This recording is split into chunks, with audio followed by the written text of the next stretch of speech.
ये उस नेबुला के रॉ मटेरियल पर निर्भर करता है। हमारा सूरज और पूरे सोलर सिस्टम का निर्माण भी ऐसे ही एक नेबुला के कारण हुआ है, जिसे हम सोलर नेबुला कहते हैं, जो आज से करीब 4.6 बिलियन ईयर पहले कोलैप्स हुई थी। ब्रह्मांड में मौजूद इन नेबुलाओं में हाइड्रोजन के अणु खुद में ही एक दूसरे को क्रश कर लेते हैं और फिर एक पॉइंट ऐसा आता है जब हायर ग्रेविटी और मास की वजह से नेबुलर रिएक्शन शुरू हो जाता है और यहाँ से एक स्टार यानी कि तारे के बनने की शुरुआत होती है। नेबुलास के गर्भ में तारे का ये निर्माण बहुत ही धीमी प्रक्रिया से होता है और ये प्रक्रिया एक कोलेप्टिंग मटेरियल के सेंटर में होती है।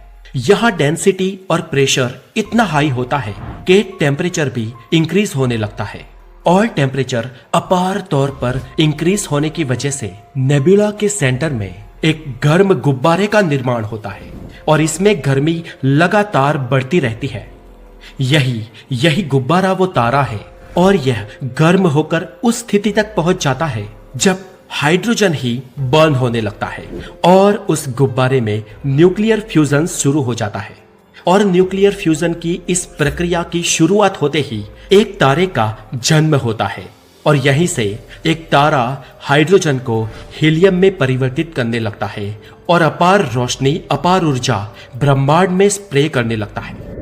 तारे का यह हाइड्रोजन में से हीलियम में परिवर्तन ही तारे में ऊर्जा का निर्माण करता है और यह प्रक्रिया तारे की लाइफ लॉन्ग चलती रहती है। यह प्रक्रिया तब तक चलती रहती है जब तक तारे का पूरा हाइड्रोजन खत्म नहीं हो जाता और वो आयरन में तब्दील नहीं हो जाता। अरबों साल गुजरने के बाद जब तारे में पूर्ण रूप से हाइड्रोजन खत्म हो जाता है और वो आयरन में परिवर्तित हो जाता है, इसके बाद तारे के सेंटर से सरफेस की ओर लगने वाला रेडिएशन फोर्स खत्म हो जाता है, जिसके कारण ग्रेविटेशन का हाई प्रेशर लगातार बढ़ने लगता है और फिर एक पॉइंट ऐसा आता है जब उस तारे के सेंटर में लगने वाली ग्रेविटी का फोर्स इन्फिनेट हो जाता है। इसका अल्टीमेट नतीजा ये निकलता है कि एक बहुत ही बड़ा धमाका होता है और इस धमाके के साथ वो तारा फट जाता है, जिस धमाके को सुपरनोवा एक्सप्लोजन कहते हैं, जो कि भयंकर ऊर्जा उत्सर्जित करता है और जिस ऊर्जा को गैलेक्सी के दूर दूर के विस्तारों तक देखा जा सकता है। यह ऊर्जा इतनी होती है कि जितनी ऊर्जा हमारा सूरज पूरी लाइफ में उत्सर्जित करेगा, उससे 100 गुना ज्यादा ऊर्जा ये सुपरनोवा विस्फोट उत्सर्जित करता है। और इस धमाके के बाद उस जगह पर यूनिवर्स के स्पेस और टाइम में बहुत बड़ा इन्फिनिट कर्वेशन हो जाता है और इसे एस्ट्रोनॉमी की लैंग्वेज में सिंगुलैरिटी कहा जाता है और यहाँ निर्माण होता है एक विशालकाय ब्लैक होल। मॉडर्न फिजिक्स ऐसा मानता है कि बिग बैंग से पहले भी ऐसी ही सिंगुलैरिटी थी। इस तरह दोस्तों एक तारा ब्लैक होल बन जाता है, लेकिन दोस्तों हर कोई तारा ब्लैक होल नहीं बनता है।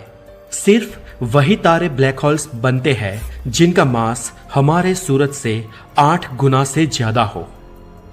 हमारा सूरज कभी ब्लैक होल नहीं बनेगा क्योंकि वो उतना मैसिव नहीं है।